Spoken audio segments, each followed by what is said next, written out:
सांपों के देवता है, ये गायों के देवता है, काला बाला के देवता। ये बहुत बार पूछा गया प्रश्न है, काला बाला के देवता किसे कहा जाता है? तो ये तेजा जी। फड़ के बारे में प्रश्न कैसे पूछेंगे? किसकी फड़ जो है सबसे प्रसिद्ध है? सबसे लंबी और सबसे छोटी फड़ किसकी है? कामड़ जाति के भोपे कौन सी फड़ का वाचन करते हैं? इस फड़ का वाचन करते हुए कौन से वाद्य यंत्र का प्रयोग होता है? ये प्रश्न अपने प्रीलिम्स में पूछते हैं। बहुत बड़ा पोर्शन होता है कि लोक देवता लोक दिव्या, और ये पढ़ने में भी थोड़ा जोर आता है। तो आप नहीं याद होता कोई बात नहीं, आप एक दो बार वीडियो देखो, सुनो, जितना सुन सकते हो सुनो, तो आपको याद होगा। डिस्कस करो, लिखो, और जहां जहां कंफ्यूजन होता है उसको अलग से पॉइंट लिख दो। देखो अब ये जो फैक्ट जैसे मैंने अभी आपको बताए, इनमें ये आपके बार बार रिपीट आएंगे। तो आपको ये काम करना है कि हिस्ट्री आपने अच्छे से पढ़ ली तो बहुत सारे कला संस्कृति के पार्ट उसमें आ जाते हैं। हेलो दोस्तों, होपफुली आप सभी अच्छे होंगे और आपकी पढ़ाई बहुत अच्छी चल रही होगी। हमारे संप्रदाय हमने कंप्लीट कर लिए और लोक संघ हमारे कंप्लीट हो चुके थे। अब जो इम्पोर्टेंट टॉपिक हमारा आता है प्रीलिम्स के हिसाब से, वो है राजस्थान के लोक देवता। देखिए इंटरेस्टिंग भी है और थोड़ा सा बोरिंग भी है। तो बोरिंग वालों के लिए मैं रिक्वेस्ट करूंगी कि आप थोड़ा ढंग से पढ़िए, इंटरेस्टिंग वालों के लिए उनको इंटरेस्ट होगा तो वो याद करते हुए चलेंगे। चलिए, हमें जो है लोक देवता में क्या क्या पढ़ना है मोटा मोटा मैं आपको बता देती हूँ। लोक देवता जो है, हमें इंपॉर्टेंट लोक देवता से जनरली प्रश्न पूछे जाते हैं। तो कहाँ कहाँ पर इनके मंदिर बने हुए हैं, कौन इनको मानता है, किनके अवतार हैं ये, इनकी घोड़ी का नाम क्या है, इनके जो इम्पोर्टेंट फैक्ट बीच में जब आएंगे, उनकी पीठ कहाँ पर है, लोगों के बीच में क्या मान्यता है, मेले कहाँ लगते हैं, ये सब प्रश्न जो है पीएससी में पूछे जाते हैं। ठीक है, सबसे पहले प्रश्न आता है कि राजस्थान के जो 5 पीर हैं, उन 5 पीरों के नाम। सीधे सीधे आएंगे कि 5 पीरों में से कौन से शामिल नहीं है। तो जो कथन है, पाबू हड़बो रामदेव मांगलिया जी मेहा, 5 पीर पधार जो गोगा जी नेहा। अब देखो इनकी ट्रिक मैं आपको बता देती हूँ। आपको ट्रिक से याद रखना है गोपा मेहरा। कैसे याद करोगे? गोपा मेहरा, बस ये ध्यान रखना है। गो से गोगा जी, पा से पाबू जी, मे से मेहा जी, ह से हरबू जी, और रा से रामदेव जी। ये 5 जो है 5 पीर है। अब एक नाम आता है तेजा जी। अधिकतर लोग इनमें कंफ्यूज हो जाते हैं कि राजस्थान के 5 पीर है क्या। तो ये 5 पीर में नहीं है, 5 पीर में नहीं है। हालांकि राजस्थान में फेमस बहुत है, इसलिए लोग इनको बाय डिफॉल्ट मान लेते हैं 5 पीर में होंगे, परंतु ये शामिल नहीं है। हमें ट्रिक कैसे याद करनी है? गोपा मेहरा। गोपा मेहरा से 5 पीर आपको याद हो जाएंगे बहुत इजीली। गो से गोगा जी, पा से पाबू जी, मे से मेहा जी, ह से हड़बू जी, और रा से रामदेव जी। क्लियर है? इजी। चलिए, अब सबसे पहले जो हम लोक देवता के पढ़ेंगे वो है पाबू जी। इनका जन्म, धीरे धीरे चल रही हो और याद करते हुए चलना है। इनका जन्म कहाँ हुआ था? कोलूमंड। कोलूमंड कहां पर है? कोलूमंड जोधपुर में। पाबू जी का जन्म कहाँ हुआ था? कोलूमंड जोधपुर में। पाबू जी का पूरा नाम पाबू जी राठौड़ था। पिता इनके थे धांधल दे, माता कमला दे, पत्नी थे फूलम दे या सुप्यार दे। पत्नी का नाम क्या था? फूलम दे या सुप्यार दे। ये जो थे अमरकोट की राजकुमारी थी। ठीक है, कभी कभी ऐसा होता है कि पूछने में पूछ लेते हैं पत्नी, मिलान करो में पत्नी के नाम है ना, तो ध्यान रखना सुप्यार दे और फूलम दे किनकी पत्नी है? पाबू जी की। बहुत इंपॉर्टेंट। घोड़ियों के नाम तो आप मान लो बड़े बड़े सब में आएंगे, 5 पीरों में तो है, उसके अलावा भी लोक देवताओं में है। तो ये मिलान करो में सीधे सीधे आते हैं कि घोड़ियों के नाम आप मिलान करो, या कौन सा सुमेलित है असुमेलित, ये प्रश्न पूछे जाते हैं। ठीक है, स्किप नहीं करना है। केटू, पाबू जी की कौन थी? केटू। केसर, कालमी। केटू नाम किसका था? बाबू जी का। आरएस 2024 की वैकेंसी आ चुकी है। 700 प्लस पोस्ट आरएस 2024 में आई है और समय दिया है 2 फरवरी तक का, यानी आपके पास आज से भी लगभग 4 से 4.5 महीने अवेलेबल है। नोटिफिकेशन आते ही स्टूडेंट्स पढ़ाई में जुट जाते हैं, पर मार्केट में इतने सारे रिसोर्सेज एवं मिस इन्फॉर्मेशन है कि स्टूडेंट्स को समझ ही नहीं आता कि उन्हें क्या पढ़ना है और क्या छोड़ना है। कम समय में एक अच्छी तैयारी के लिए आपको चाहिए सही मार्गदर्शन और एक सटीक रणनीति। इसलिए मैं अपने फेलो टॉपर्स फ्रेंड के साथ आ रहा हूँ आपके लिए आरएस प्रथम बैच लेकर। इस प्रथम बैच की खासियत खासियत ये होगी कि ये आपको बहुत ही कम टाइम में यानी 90 डेज में आरएस का पूरा ही कोर्स बाइलिंगुअल मोड में कवर कराएगा। इन टॉपिक्स के पढ़ाने के जरिए हम आपको बताएंगे कि कौन से सोर्सेज का चुनाव करना चाहिए, जिससे कि आपको ये समझ आएगा कि क्या एलिमिनेशन स्ट्रैटेजीज होती है, किस तरीके से पेपर अटेम्प्ट करना चाहिए, कितने क्वेश्चंस अटेम्प्ट करने चाहिए, कौन से टॉपिक्स का कितना वेटेज होना चाहिए, किसको कितने डेप्थ में पढ़ना चाहिए, और साथ ही साथ रिटेंशन कैप्सूल्स भी लेके आएंगे। हम ये भी बताएंगे कि प्रीलिम्स का पैटर्न क्या है और मेंस का पैटर्न क्या है, ताकि आपका विजन एकदम क्लियर हो जाए कि मेरे को इस टॉपिक को इस तरीके से पढ़ना है, इतना छोड़ना है। तो अभी टॉपर्स नोट्स का ऐप इंस्टॉल कीजिए और एनरोल कीजिए प्रथम बैच में।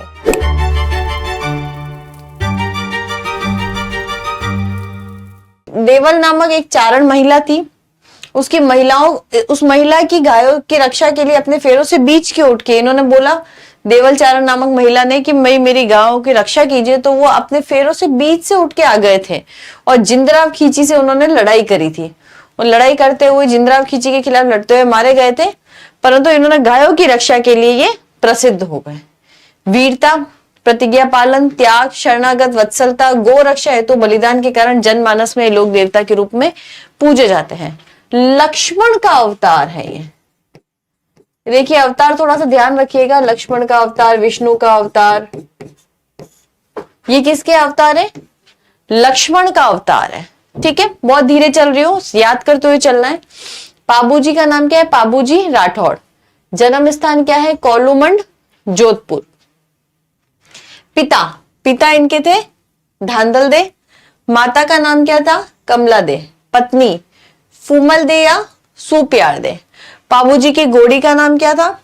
केटू, केसर कालमी। देवल नामक महिला ने बुलाया था उन गायों की रक्षा के लिए, और पाबूजी को लक्ष्मण का अवतार माना जाता है। क्लियर है? इजी है। बड़े आगे। डामा, चांदा और डामा नामक दो भील भाई इनके सहयोगी थे। अब देखो सीधा सीधा चांदा और डामा ये से नाम दे देंगे। इन दोनों का संबंध कौन से लोक देवता से है? इनका पाबूजी से है। ठीक है, ऐसे बहुत सारे नाम आएंगे तो थोड़ा याद करते चलिए। चांदा और डामा का संबंध किससे है? पाबूजी से। पाबूजी को ऊंट रक्षक देवता भी कहा जाता है। क्यों कहा जाता है? कि ऐसा माना जाता है कि राजस्थान में जो सबसे पहले ऊंट लेकर आए थे वो पाबूजी ही थे। ठीक है, ये प्रश्न आपसे पूछा गया दूसरे एग्जाम्स में भी, अभी भी संभावना है कि आपसे पूछ ले। राजस्थान में सबसे पहले ऊंट लाने वाले कौन थे? पाबूजी थे। इसीलिए इनको क्या कहते हैं? ऊंट रक्षक देवता।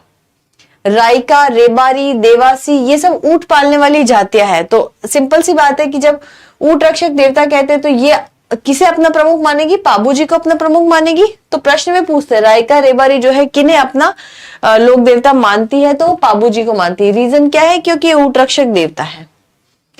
इन्हीं को क्या कहते हैं? प्लेग रक्षक देवता। ये भी इंपॉर्टेंट है। अभी देख लो आप क्या क्या है? गौ रक्षक, ऊंट रक्षक, प्लेग रक्षक, ये हम पढ़ चुके हैं अभी तक। ठीक है, प्लेग रक्षक देवता है। पाबूजी ने 7 थोरी भाइयों को शरण दी थी। कोलूमंड जोधपुर में चैत्र अमावस्या को पाबूजी का मेला लगता है। कोलूमंड जो इनका जन्म स्थान है वहीं पर इनका मेला लगता है। इनके प्रतीक में क्या है? हाथ में भाला लिए अश्वारोही है। हाथ में भाला है और अश्व पे सवार है। उनको क्या बोलते हैं? पाबूजी का चिन्ह है। हाथ पर भाला लिए अश्वारोही। नोट कीजिए इसको।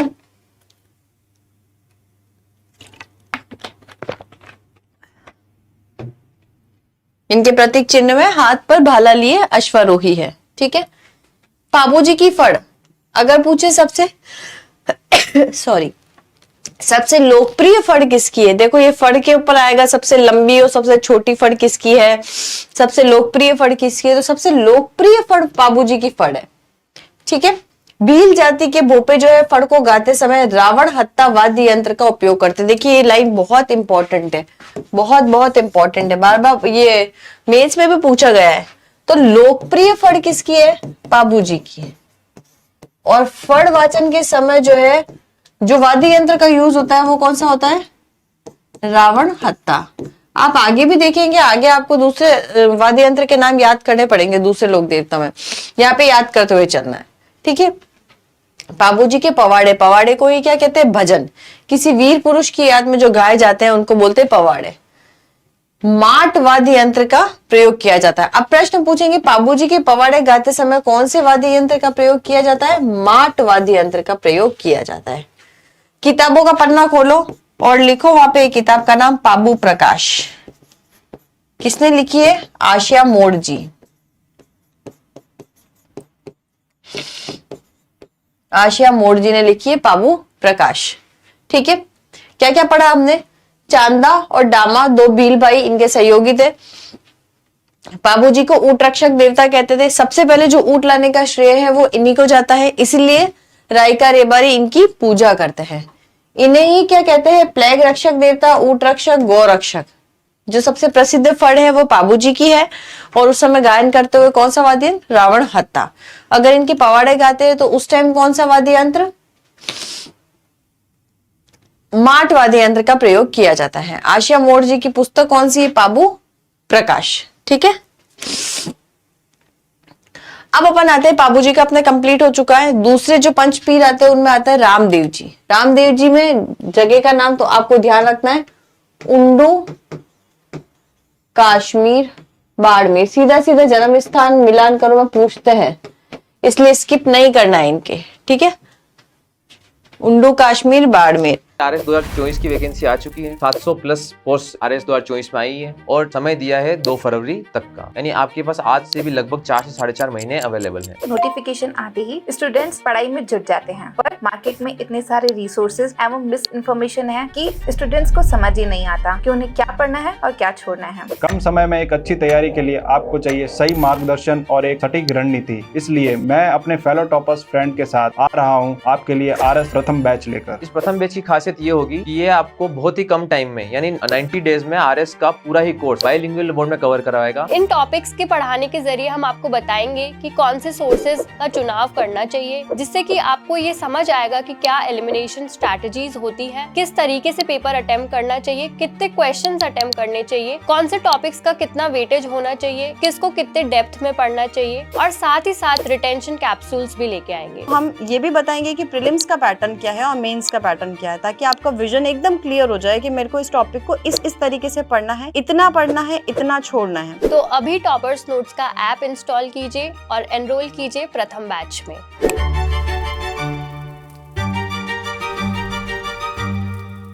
पिता इनके कौन से थे? तंवरवंशी अजमाल जी। आपने वो गाना सुना होगा रामदेव जी का, रोने चेरा राजा अजमाल जी रकवरा, वी रामदेव रा वीरा रानी नेतल रा भरतार। सुना है? वो इन्हीं के ऊपर बना है। पत्नी इनकी नेतल देह अमरकोट की राजकुमारी थी, इनकी भी। गुरु इनके बालीनाथ जी। इनके गुरु का नाम पूछा गया है 1-2 एग्जाम में, तो आप थोड़ा ध्यान रख लीजिएगा। रामदेव जी के गुरु का नाम क्या है? बालीनाथ जी। क्लियर है?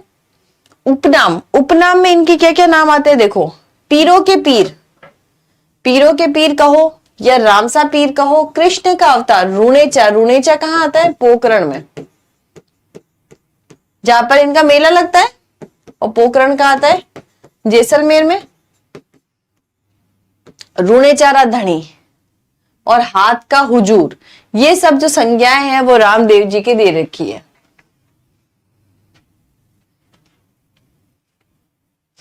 ठीक है, अब इनकी जो है रामदेवरा में, राम सरोवर के किनारे पोखरण में इन्होंने जीवित समाधि दी थी। BS2 भाद्रपद शुक्ल द्वितीया को इनका विशाल मेला लगता है। ये आपसे प्रश्न पूछा जा सकता है, तो ध्यान रखना। BS2 रामदेव जी, भाद्रपद शुक्ल द्वितीया को जो है इनका विशाल मेला लगता है। इनका मंदिर कहाँ है? रुणेचा, रामदेवरा, जैसलमेर के अंदर। रुणेचा, रामदेवरा, जैसलमेर में। और यहाँ पर पर्चा बावड़ी भी स्थित है। क्लियर है? रुणेचा आप लोग गए भी होंगे, बहुत सारे लोग जैसलमेर जाते हैं इनके मंदिर, इनका जब मेला लगता है तब। सांप्रदायिक सद्भाव, ये बहुत इंपॉर्टेंट है। सीधा सीधा पूछा था, एक प्रश्न पूछा था, सांप्रदायिक सद्भाव के लोक देवता के रूप में सबसे ज्यादा प्रसिद्ध लोक देवता कौन है? रामदेव जी। सांप्रदायिक सद्भाव ही इस मेले की मुख्य विशेषता। ऐसा नहीं कि वहां पे सिर्फ जो है हिंदू ही जाते हैं, वहां हिंदू और मुस्लिम दोनों का आगमन देखा गया है मेले में। जहां हिंदू श्री कृष्ण के अवतार के रूप में इनकी आराधना करते, वही मुसलमान इनकी रामसा पीर के रूप में रामदेव जी को पूजते हैं। तो आप समझ सकते हैं कि ये जो है हिंदू मुस्लिम दोनों के लिए ही इंपॉर्टेंट है। तो ये सांप्रदायिक सद्भाव इस मेले में दिखाई देता है। ठीक है, रामदेव जी का जन्म कहाँ हुआ था? उंडू कश्मीर में। पत्नी का नाम नेतल दे, गुरु का नाम बालीनाथ। इनकी संज्ञाएं ध्यान रखनी है।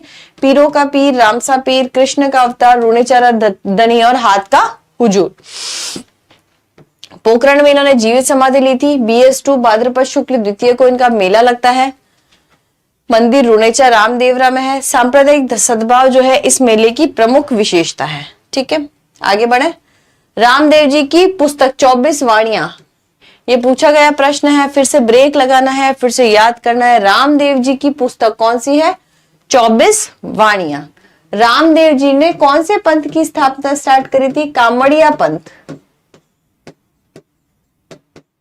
कामड़िया पंथ की शुरुआत करने वाले कौन से लोक देवता थे?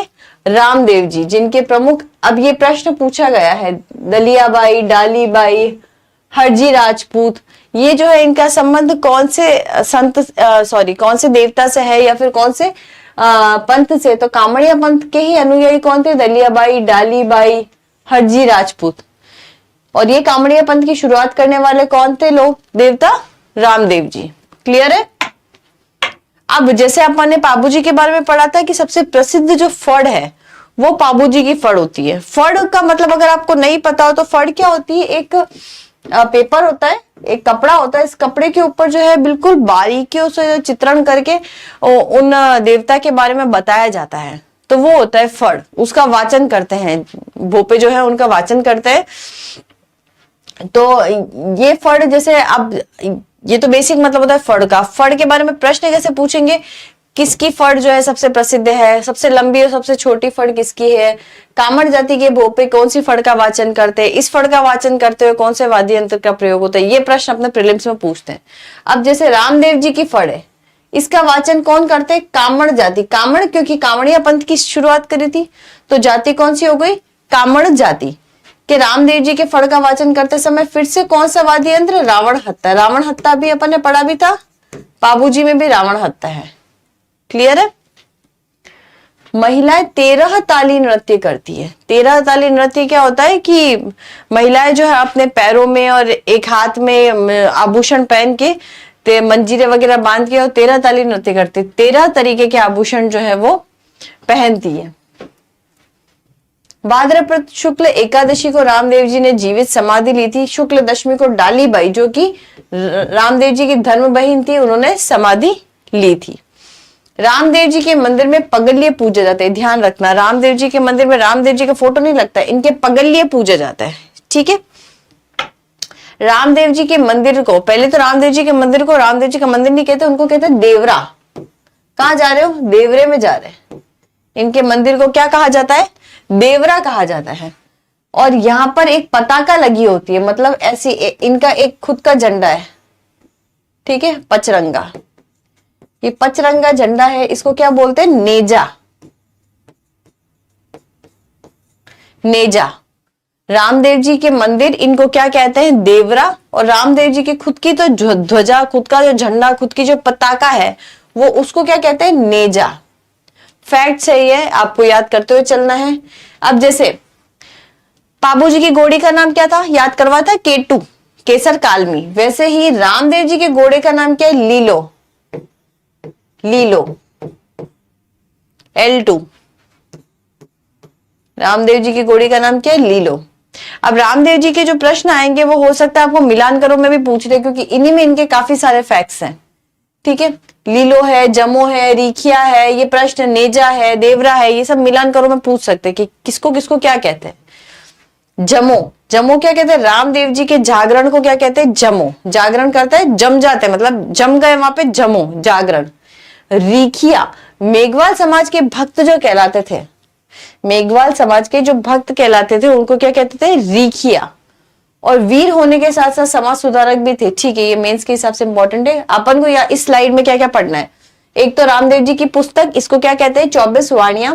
कौन से पंथ की स्थापना करी थी? कामड़िया पंथ की। कामड़िया पंथ में कौन कौन हुए थे? दलियाबाई, डालीबाई और हरजी राजपूत। कौन से भोपे इनके वाचन करते फड़ का? कामड़ जाति के। और रामदेव जी के मंदिर में किनको पूजा जाता है? पगलिये को। कुछ कुछ इंपॉर्टेंट फैक्ट क्या क्या है? इनके मंदिर को क्या कहते हैं? देवरा। इनकी ध्वजा को क्या? नेजा।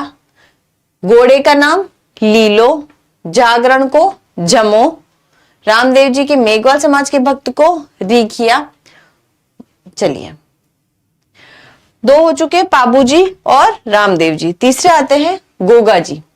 गोगा जी का नाम क्या था? गोगा जी चौहान। इनका जो नाम था पूरा गोगा जी चौहान था।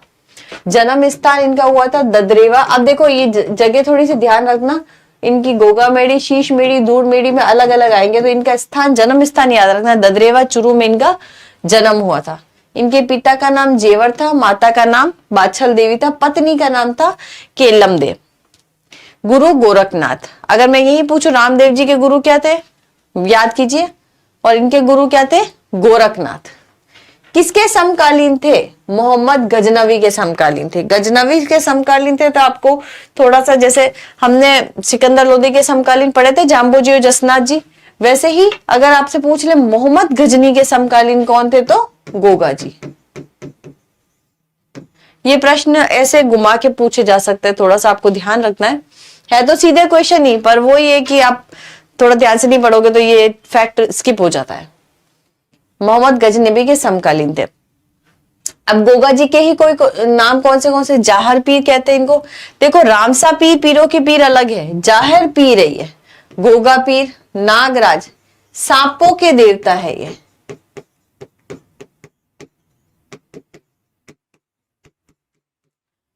सांपों के देवता। गोगा जी का अन्य लोक नाम क्या था? जाहर पीर, गोगा पीर मुस्लिम समुदाय द्वारा, नागराज सांपों के देवता हिंदू समुदाय के द्वारा इन्होंने दिया गया था। गोगा जी ने मोहम्मद गजनवी के साथ युद्ध किया और गजनवी के साथ इन्हें जाहर पीर कहा जाता। जाहर पीर का मतलब होता है साक्षात भगवान आ गए हो, साक्षात देवता आ गए हो, इनको बोलते हैं जाहर पीर। नेक्स्ट फैक्ट देखते हैं। अपने मौसेरे भाई अर्जन सर्जन के खिलाफ गायों की रक्षा करते हुए मारे गए थे। खुद के भाइयों के खिलाफ वो लड़े थे गायों की रक्षा करने के लिए। तो अर्जन सर्जन का नाम ध्यान रखना है आपको। कौन जो है अर्जन सर्जन के साथ युद्ध करते हुए मारे गए थे, वो व्यक्ति कौन थे? गोगा जी। ठीक है, अपने खुद के मौसेरे भाई थे, उनके खिलाफ ही लड़ते हुए मारे गए गायों की रक्षा के लिए। देखो अब 2 फैक्ट है, शीश मेड़ी और धूर मेड़ी। शीश मेड़ी, शीश मतलब जो उनका सर कटा था वो किसी दूसरे स्थान पर गिरा था, और धूर मेड़ी मतलब उनका धड़, जो सर के नीचे का जो धड़ था वो कहाँ गिरा था, उसको कहते हैं धूर मेड़ी। तो इनका शीश मेड़ी तो कहाँ हुआ था? ददरेवा चुरू, जहां पर जन्म स्थान था, और इनकी समाधि कहाँ बनी हुई है? धूर मेड़ी में। ठीक है, गोगा जी की स्मृति में गोगा मेड़ी हनुमानगढ़ में जो है इसका, इनकी स्मृति में यहाँ पर मेला लगता है। कब लगता है? अब देखो ये वाला प्रश्न पूछा गया, गोगा नवमी मेला कब लगता है? भाद्रपद कृष्ण नवमी। अगर अपन ने पढ़ा होता BK 9, भाद्रपद कृष्ण नवमी के दिन इनका मेला लगता है, जिसको क्या बोलते हैं अपन? गोगा नवमी। प्रश्न आया हुआ है। सर्परक्षक देवता के रूप में भी ये पूजे जाते हैं। सांपों के देवता हम यहाँ पढ़ चुके, फिर से अपन रिविजन कर दे। जन्म स्थान इनका ददरेवा चुरू है, गुरु गोरखनाथ है, समकालीन किसके थे? मोहम्मद गजनवी के। इनके अन्य नाम जाहर पीर, रामसा पीर अलग है ना, जाहर पीर, गोगा पीर, नागराज, सांपों के देवता। अर्जन सर्जन से युद्ध करते हुए ये जो है गायों के खिलाफ युद्ध, रक्षा के लिए युद्ध करते हुए मारे गए थे। धड़ जो गिरा था धूर मेड़ी, और शीश जो गिरा था वो शीश मेड़ी है। इनकी भाद्रपद कृष्ण नवमी में इनका मेला लगता है, और सर्परक्षक देवता के रूप में पूजे जाते हैं। गोगा जी के मंदिर खेजड़ी के नीचे बनाए जाते हैं। खेजड़ी वृक्ष है, तो खेजड़ी के नीचे इनका मंदिर बनाया जाता है। इनके मंदिर को भी मेड़ी कहते हैं। गोगा मेड़ी अपन ने पढ़ा, गोगा मेड़ी, दूर मेड़ी, शीश मेड़ी।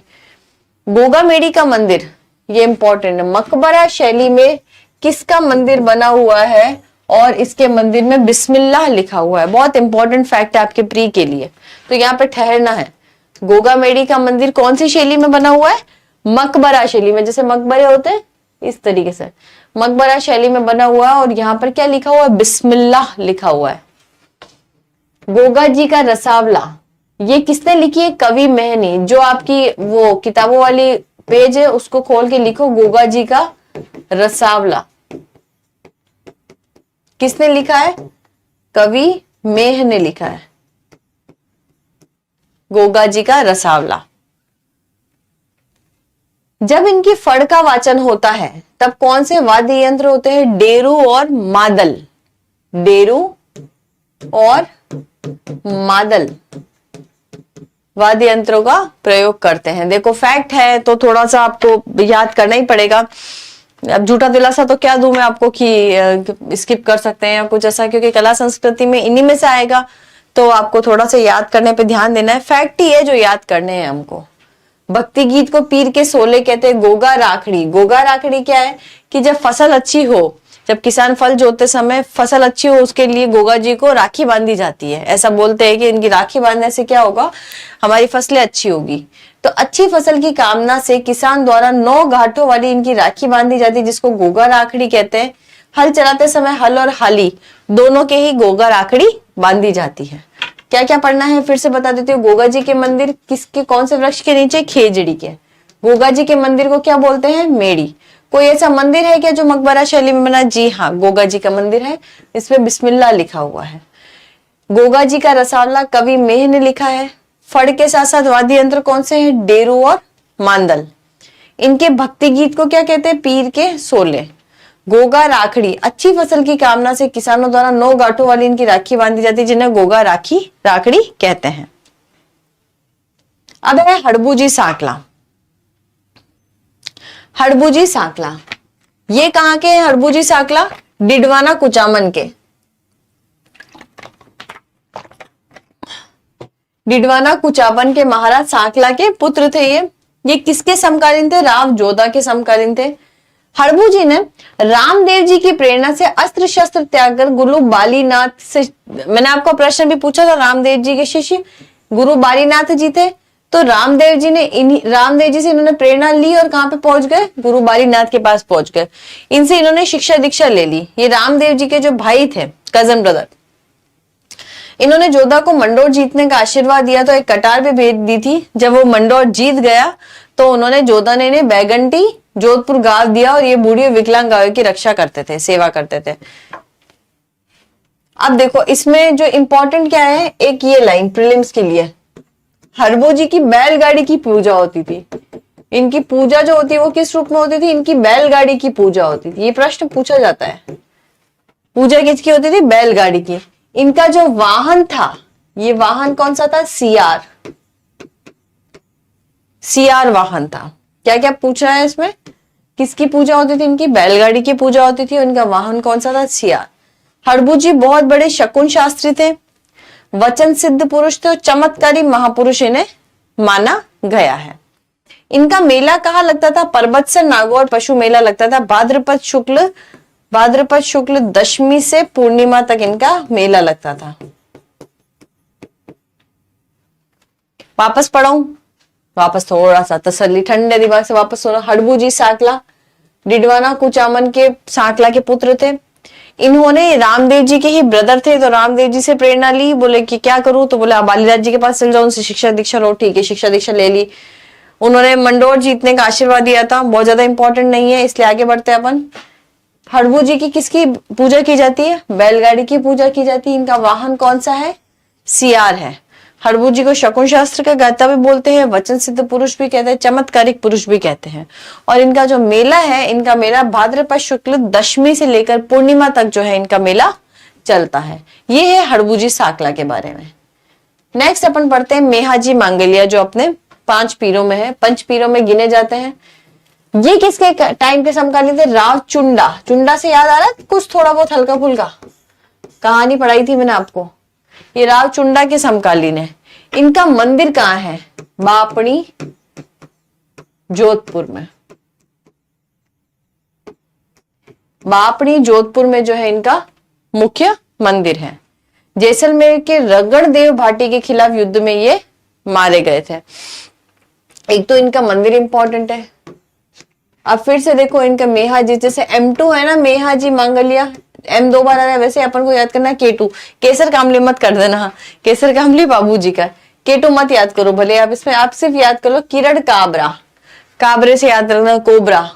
मेहाजी मांगलिया के पास क्या था? एक कोबरा था, किरण काबरा। अच्छे शकुन शास्त्री थे ये भी। लोगों की सहायता सेवा उनके संरक्षण देने के कारण ये लोक देवता के रूप में पूजित हुए।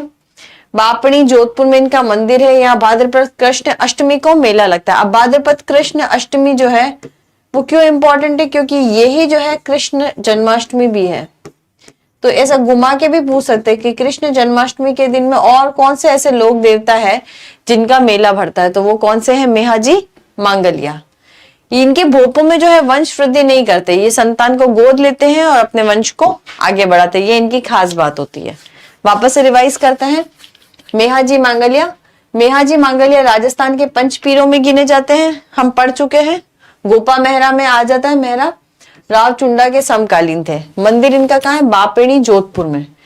घोड़े का नाम किरण कोबरा, कोबरे से याद करना है। शकुन शास्त्री थे ये भी, इनका मंदिर बापेणी जोधपुर में ही है। भोपों में वंश वृद्धि नहीं होती, संतान गोद लेते हैं और आगे बढ़ते हैं। अब है तेजा जी। तेजा जी के बारे में सबसे इंपॉर्टेंट बात है कि 5 पीरों में नहीं आते हैं। अधिकतर जने गलती कर देते हैं कि 5 पीरों में उनको शामिल कर देते हैं, नहीं, तेजा जी 5 पीरों में नहीं आते हैं। इनका थोड़ा सा ध्यान रखना है आपको। खड़नाल,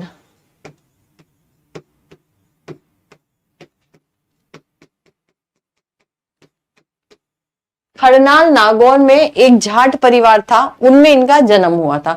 जगह का नाम ध्यान रखना है ना। खड़ने, ये सब मिलान करो में पूछेंगे आपको जन्म स्थान के। उंडू कासमेर, खड़नाल, भुंडेल, जो जो अपन ने पढ़े वो सारे, बैगंटी, ये सब ध्यान रखना है आपको। खड़नाल के एक जाट परिवार में इनका जन्म हुआ था। इनके पिता का नाम ताहड़जी और माता का नाम राम कुंवरी था। पत्नी का नाम पेमल देते हैं। अब ये भी इनके बारे में ध्यान रखना, ये भी सांपों के देवता थे। सांपों के, गायों के, काला बाला का देवता भी कहते हैं। काला बाला एक बीमारी है।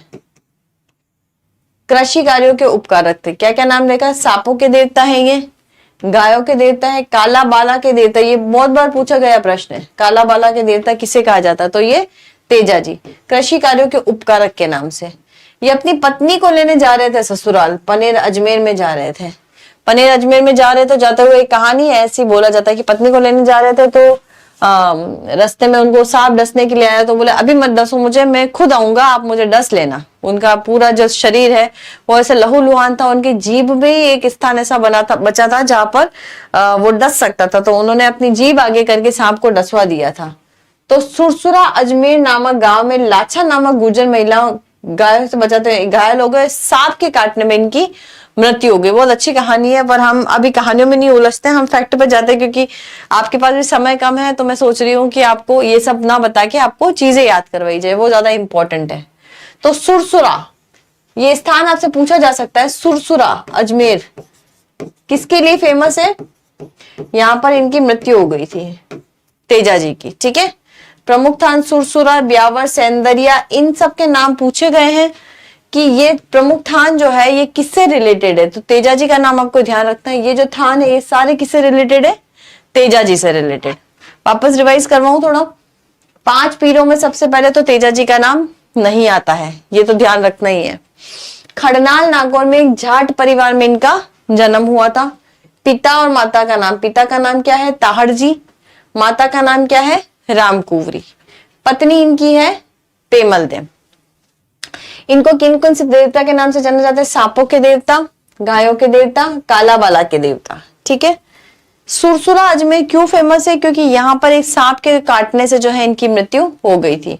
स्थान सुरसुरा, ब्यावर अजमेर में, सौंदर्या अजमेर में, ये सब जो है किसके लिए फेमस है? तेजा जी लोक देवता के लिए। तेजा जी के चबूतरे को क्या कहते हैं? थान। और पुजारी को कहते हैं गुड़ला। थान, चबूतरे को क्या कहते हैं? थान। और गुड़ला, एक गुड़ला नृत्य भी आएगा आपके। गुड़ला, पुजारी को क्या कहते हैं? गुड़ला, याद रह जाएगा। ऐसा चबूतरा बना हुआ होता है तो इस चबूतरे तो क्या थान, और एक पुजारी होता है तो उसको क्या बोलते हैं? गुड़ला। जोधपुर महाराजा अभय सिंह के समय परबतसर नागौर में तेजा जी का मंदिर बना था। तो मंदिर कहाँ है ये आपको ध्यान रखना है। परबतसर, यहीं पर इनका मेला लगता है, पशु मेला। परबतसर में इनका मेला लगता है, यहीं पर इनका क्या है? मंदिर है। क्लियर है? पर्वत से स्थान आपको ध्यान रखना है। तेजा दशमी, भाद्रपद शुक्ल दशमी के अवसर पर इनके पर्वतसर नागौर में विशाल क्या लगता है? पशु मेला लगता है। ये ध्यान रखना है, पशु मेला है, नॉर्मल मेला नहीं है। सर्परक्षक देवता है, पढ़ चुके काला बाला के देवता। काला बाला एक बीमारी होती है, सांप के काटने से होती है, तो इनको जो है काला बाला एक बीमारी के कारण इनको काला बाला का देवता भी कहा जाता है। हल जोतते समय, जब किसान हल जोतता है तो हल जोतते समय क्या गाया जाता है? तेजा जी के गीत गाए जाते हैं। डाक टिकट जारी हुआ था 2010 में। 2010 में तेजा जी के एक डाक टिकट जारी हुआ था। अब जिस पर डाक टिकट जारी हो जाता है ना, तो भाई वो अपने लिए फिर से बहुत इंपॉर्टेंट है कि कब हुआ था डाक टिकट जारी। 2010 आपको रटना है, अच्छे से याद करना है कब हुआ था। 2010 में क्या क्या पढ़ना है? तेजा जी के चबूतरे को क्या कहते हैं? थान। और पुजारी को क्या कहते हैं? गुड़ला। पर्वतसर नागौर किसके लिए फेमस है? तेजा जी का मंदिर है यहाँ पर। सर्परक्षक देवता कौन है? तेजा जी। हल जोतते समय किसान किसके गीत गाते? तेजा जी के गीत गाते। पशु मेला कहां पर लगता है? पर्वतसर नागौर में। और कहां पर जो है डाक टिकट जारी हुआ था? 2010 में। कब हुआ था? 2010 में। चलिए अब आते हैं देवनारायण जी। अब देवनारायण जी अपने पंचपीरों में है क्या? याद है आपको? नहीं है, ठीक है। देवनारायण जी को क्या बोलते हैं? औषधि का देवता। इनको ऐसे बोलते हैं कि ये जो है जड़ी बूटियों से इलाज करते थे, तो इसलिए इनको बोलते हैं औषधियों का देवता। इनका जन्म स्थान कहाँ है? आसींद भिलवाड़ा में, और आसींद भिलवाड़ा में ही इनका मंदिर बना हुआ है। जन्म इनका बड़गावत गुर्जर परिवार में हुआ था। पिता का नाम सवाई भोज है, माता का नाम सेडू गुजरी है। अब फिर ये वाली फैक्ट इंपॉर्टेंट है कि विष्णु भगवान का अवतार, विष्णु का अवतार किनको कहा जाता है? देवनारायण जी को कहा जाता है, ठीक है। इनके प्रमुख अनुयायी जो है वो क्या है? अब जैसे इनका जन्म कहाँ हुआ था? बगड़ावत गुर्जर परिवार में हुआ था, तो इनके अनुयायी कौन हो गए? गुर्जर, जो देव जी की फड़ और देव जी और बगड़ावत से संबंध काव्य बगड़ावत के गायन का यशोगान करते हैं। अब इनके जो अनुयायी है, इनके फड़ का वाचन कौन करते हैं? कौन करते हैं? गुर्जर, ठीक है। ये फड़ के वाचन हमको याद करने हैं भाई। औषधि का देवता है, हम पढ़ चुके हैं औषधि का देवता। इनके मंदिर में नीम के पत्ते चढ़ाए जाते हैं। इनके मंदिर में कोई भी मूर्ति नहीं होती, बल्कि किसकी पूजा होती है? ईंटों की पूजा होती है। ईंटों की पूजा कौन से लोक देवता के लिए की जाती है? सिंपल प्रश्न आएगा। किसके लिए? देवनारायण जी के लिए इनकी मूर्ति ईंटों की पूजा की जाती है, ठीक है। देवनारायण जी की फड़ सबसे लंबी फड़ है। सबसे लंबी फड़ कहेंगे तो किसकी है? देवनारायण जी की फड़ है। और इस फड़ के वाचन के समय जो वाद्य यंत्र गाया जाता है वो कौन सा है? जंतर नामक वाद्य यंत्र। ये वाद्य यंत्र अपन जब अलग से पढ़ेंगे तब इनको डिटेल में पढ़ेंगे कौन सा वाद्य यंत्र कैसा होता है। अभी आप सिर्फ याद करने के लिए, ऐसा जैसे रावण हत्ता अपन ने अभी तक पढ़ा, जैसे रामदेव जी के लिए और बाबू जी के लिए रावण हत्ता था, वैसे ही देवनारायण जी के लिए जो वाद्य यंत्र है वो कौन सा है? जंतर नामक वाद्य यंत्र इनके लिए यूज किया जाता है। क्या क्या पढ़ना है? देवनारायण जी विष्णु का अवतार है, औषधि के देवता इनको कहा जाता है। जन्म स्थान इनका कहाँ है? आसिंद भिलवाड़ा में। बगड़ावत गुर्जर परिवार में इनका जन्म हुआ था। विष्णु का अवतार इन्हें कहा जाता है। इनके मुख्य अनुयायी गुर्जर है। देव जी की फड़ का वाचन कौन करते हैं? गुर्जर करते हैं मेनली। इनकी फड़ सबसे लंबी है, ये पूछा गया प्रश्न है। जंतर नामक वाद्य यंत्र द्वारा इनकी फड़ गाई जाती है। अब देखो इन पे भी डाक टिकट जारी हो गया। कब हुआ है? 1992। अब सन याद कर लो बस। 1992 में जो है इनकी डाक टिकट जारी हो चुका है। इनके मंदिरों में मुख्य मंदिर जैसे कौन सा है? आसीन भिलवाड़ा, जहां इनका जन्म स्थान हुआ। दो जगह और है, जोधपुरिया टोक। ये पूछ लेते कभी कभी ये दोनों के नाम भी। जोधपुरिया टोक और देवमाली अजमेर किनके मंदिर है? तो देवनारायण जी का नाम ध्यान रखना है। देवनारायण जी में 3 फैक्ट ये इंपॉर्टेंट है बहुत। मंदिर कौन से? आसीन भिलवाड़ा, जोधपुरिया टोक और देवमाली अजमेर। इन तीनों स्थान पर क्या है? इनके मंदिर बने हुए हैं। क्लियर है बिल्कुल। अब अपन पढ़ते हैं देव बाबा के लिए। देव बाबा का मुख्य मंदिर कहाँ है? नगला जहाज भरतपुर में। नगला जहाज हमने और कहीं भी पढ़ा है क्या? याद कीजिए। नगला जहाज का नाम कोई आया है क्या? लालदासी में आया था।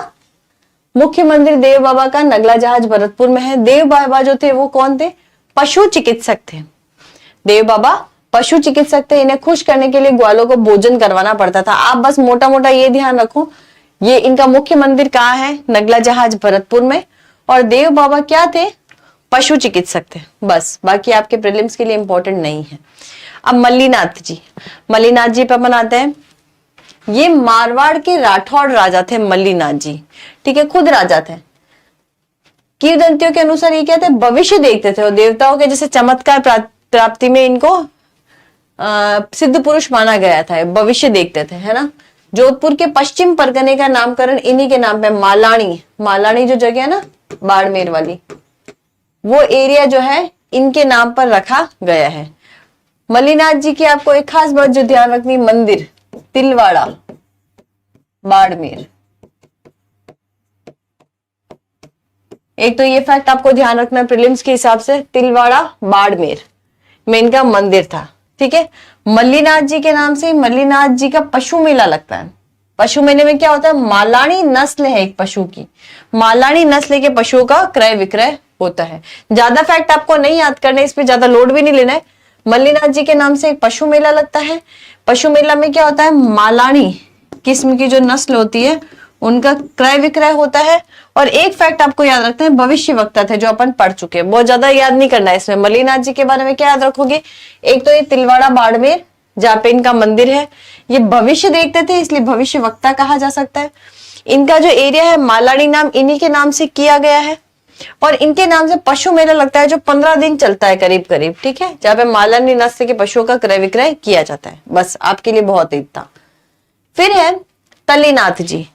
अब देखो इनका जो नाम है वो थोड़ा अलग है, तो ये नाम थोड़ा ध्यान रखना, गोगादेव राठौड़ का है या तल्लीनाथ जी का है, दोनों एक ही है, ठीक है। गोगादेव, गोगा जी अलग है, गोगादेव राठौड़ अलग है, तल्लीनाथ जी शेरगढ़ के राजा थे। इनके गुरु जलंधर नाथ थे। आपको सिर्फ इतना ध्यान रखना है, पंचोटा गांव की पंचमुखी पहाड़ी इनका मुख्य मंदिर है। कहां पर मंदिर है इनका? पंचोटा गांव की पंचमुखी पहाड़ी पर इनका मुख्य मंदिर है। इनको क्या कहते हैं? ओरण का देवता। ये इंपॉर्टेंट है आपके लिए फैक्ट।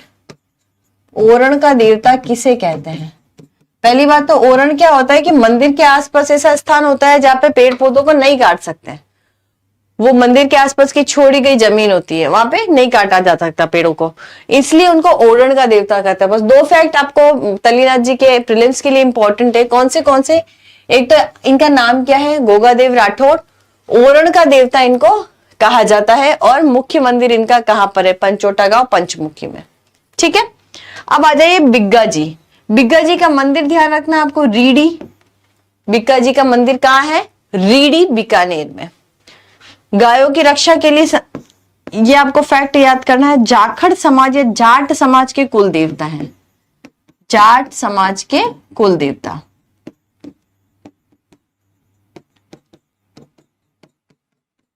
ठीक है दोस्तों, दो ही फैक्ट है, ज्यादा नहीं उलझना है। बिग्गा जी का मंदिर कहाँ है? रीडी बीकानेर में। कौन से समाज के कुल देवता है ये? जाट समाज के कुल देवता। बस दो फैक्ट अपने को इसमें याद करने हैं। अब है खेतला जी। अब ये देखो छोटे छोटे जो बच गए हैं वो अपन कवर करें, बड़े बड़े अपने सारे कवर हो चुके हैं। तो खेतला जी, खेतला जी का मंदिर कहाँ है? सोनाड़ा पाली में। आया तो नहीं है कभी, पर अगर आ जाए तो अपन क्यों छोड़े? सोनाड़ा पाली में, ठीक है। मेला इनका चैत्र शुल्क एकम को लगती है, ये भी इतना इंपॉर्टेंट नहीं है। आप सिर्फ ये फैक्ट याद कर लो, मुख्य मंदिर कहां पे इनका? सोनाड़ा पाली में। हकलाने वाले बच्चों का इलाज कहीं होता है तो खेतला जी के यहाँ होता है, ठीक है, याद हो जाएगा। सोनाड़ा पाली में किनका मंदिर है? खेतला जी का। अब आ जाओ हरिराम जी। हरिराम जी, हरिराम जी का एक तो मंदिर आपको ध्यान रखना है, जोरड़ा नागौर में। जोरड़ा नागौर में। पहला फैक्ट आप देखो, ये मिलान करो में पूछेंगे सीधे सीधे आपको, ऐसा तो नहीं पूछेंगे डायरेक्ट, मिलान करो में जरूर पूछ सकते हैं। तो चार में से अगर आपके दो भी आते हैं तो आपका काम हो जाता है। हरिराम जी जोरड़ा नागौर में है। सर्प रक्षक देवता है। सांप की बाम्बी की पूजा की जाती है। सांप की बाम्बी की पूजा की जाती है, ठीक है। दो फैक्ट आपको क्या क्या ध्यान रखनी है, एक तो हरिराम जी के बारे में, मंदिर कहाँ है? जोरड़ा नागौर में। और किसकी पूजा की जाती है? सांप की, बाम्बे की पूजा की जाती है। जरड़ा जी, ये जरड़ा जी जो थे पाबू जी के भतीजे ही थे। इनके बारे में मंदिर, पाबू जी का मंदिर कहाँ है? जैसे कोलूमंड जोधपुर में था, वैसे इनका भी कहाँ है? कोलूमंड जोधपुर में है। इन्हें रूपनाथ जी भी कहते हैं। बालकनाथ जी के नाम से, ये इंपॉर्टेंट फैक्ट है, बालकनाथ जी के नाम से कौन प्रसिद्ध है? जरड़ा जी। बालकनाथ जी कहां पर फेमस है? ये हिमाचल में। याद हो जाएगा, ज्यादा फैक्ट भी नहीं इसमें भी। जरड़ा जी, ये इनका मंदिर आपको ध्यान रखना है, कोलूमंड जोधपुर के हैं। इन्हें रूपनाथ जी भी कहा जाता है और हिमाचल प्रदेश में इन्हें जो कहा जाता है वो क्या कहा जाता है? बालकनाथ जी। क्लियर है? बढ़े आगे। अब झुंझार जी, झुंझार जी का जन्म कब हुआ था? इमलोहा। इमलोहा। देखो ये जो छोटे छोटे हैं ना, इनमें फैक्ट ज्यादा नहीं है, सिर्फ मंदिर जन्म स्थान यही है, तो ये मिलान करो में सीधे सीधे पूछे जाएंगे, तो इनको स्किप नहीं करना है कि यार छोटे हैं पढ़े नहीं पढ़े। बड़ों से तो पढ़ना ही है, छोटों में आपको ये 2-3 चीजें तो याद करनी है, पूछते हैं इस पे प्रश्न। इमलोहा सीकर में, स्यालोदड़ा सीकर, सीकर में ही एक जगह स्यालोदड़ा गायों की रक्षा करते हुए ये मारे गए थे। दुल्हा दुल्हन और इनके 3 भाई की मूर्तियां बनी हुई है। ये जो लड़ाई कर रहे थे तो दुल्हा दुल्हन और 3 भाई जो थे, इनकी मूर्ति आज भी यहाँ पे बनी हुई है स्यालोदड़ा सीकर में। रामनवमी के दिन ही यहाँ पर क्या लगता है? मेला लगता है। झुंझार जी के बारे में क्या पढ़ा? जन्म स्थान इनका क्या है? इमलोहा सीकर। स्यालोदड़ा सीकर में गायों की रक्षा करते हुए ये मारे गए थे। रामनवमी के दिन यहाँ पर मेला लगता है। वीर फत्ता जी, वीर फत्ता जी के बारे में आप ये याद कर लो कि सांधू जालोर में इनका मंदिर है। मेला तो इनके बहुत ज्यादा टफ बनाएंगे तो मेला पूछ ले, अदरवाइज प्रीलिम्स के लिए तो आपको ये पूछेंगे कि वीर फत्ता जी का मंदिर कहां पर स्थित है? कहां पर? सांधू जालोर में। याद हो जाएगा। नेक्स्ट है आलम जी। आलम जी का मंदिर, आलम जी आपको दिया ना घोड़ा रक्षक, घोड़ा रक्षक देवता किसे कहते हैं? ये इंपॉर्टेंट है। घोड़ा रक्षक देवता किसे कहा जाता है? आलम जी को। इनका मंदिर कहाँ है? दोरी मन्ना बाड़मेर में। आलम जी का नाम क्या है? जेत मालोत राठौड़। अगर पूछ ले जेत मालोत राठौड़ के नाम से किसे, कौन से लोग देवता प्रसिद्ध थे, तो कौन थे? आलम जी। और भाद्रपद शुक्ल द्वितीय को इनका मेला लगता है। मेला तो फिर भी इंपॉर्टेंट कम है। 2 चीजें आपको ध्यान रखती है इसमें, आलम जी को घोड़ा रक्षक देवता कहते हैं और आलम जी जेत मालोत राठौड़ के नाम से फेमस थे। आपके प्रीलिम्स के लिए ये 2 फैक्ट जो है वो ज्यादा इंपॉर्टेंट है। ओके, चलिए अब आते हैं केसरिया कुंवर जी। केसरिया कुंवर जी कौन थे? गोगा जी के बेटे थे। इन्हें भी सर्परक्षक देवता, गोगा जी को भी सर्परक्षक देवता माना जाता था। तो वंश आगे बढ़ा, इनके बेटे जो हुए केसरिया कुंवर जी, इनको भी क्या माना गया? सर्परक्षक देवता के रूप में ये पूजे गए हैं। बड़े आगे। अब है मामादेव। अब ये 2 बच्चे हैं अपने। मामादेव, मामादेव कौन से थे? वर्षा के देवता। वर्षा के देवता के नाम से कौन प्रसिद्ध है? मामादेव। इनका मंदिर नहीं होता, इनके तोरण की पूजा, तोरण तो आपको ध्यान होगा, तोरण बनता है, शादी में भी तोरण बनता है, तो इनके मंदिर नहीं होता, किनके तोरण की पूजा की जाती है? ये फैक्ट इंपॉर्टेंट है, मामादेव की। इन्हें खुश करने के लिए भैंसे की बलि दी जाती है। ये तीनों ही फैक्ट आपके लिए इंपॉर्टेंट है, तो आपको ध्यान से, कि दोनों इंपॉर्टेंट है, मामादेव और डूंगर जी जवाहर जी। डूंगर जी जवाहर जी पे तो सीधा सीधा प्रश्न पूछा था मेंस में, तो आपको ध्यान होगा। सॉरी, प्री में पूछा था, प्रीलिम्स में पूछा था डूंगर जी जवाहर जी का क्षेत्र कौन से थे। ठीक है। बरसात के देवता, बरसात के देवता कौन है? मामादेव है। इनका मंदिर नहीं होता, इनकी किसकी पूजा की जाती है? तोरण की पूजा की जाती है। इन्हें खुश करने के लिए किसकी बलि दी जाती है? भैंसे की बलि दी जाती है, ध्यान रखना। अब डूंगर जी जवाहर जी, बाठोद पाटोता, ऐसा कैसा रट लेना, ये बाठोद पाटोता कहाँ का है? ये सीकर गांव। ये क्या करते थे? अमीरों से तो धन लूटते थे और गरीबों में ये बांट देते, ऐसे ये फेमस हुए थे।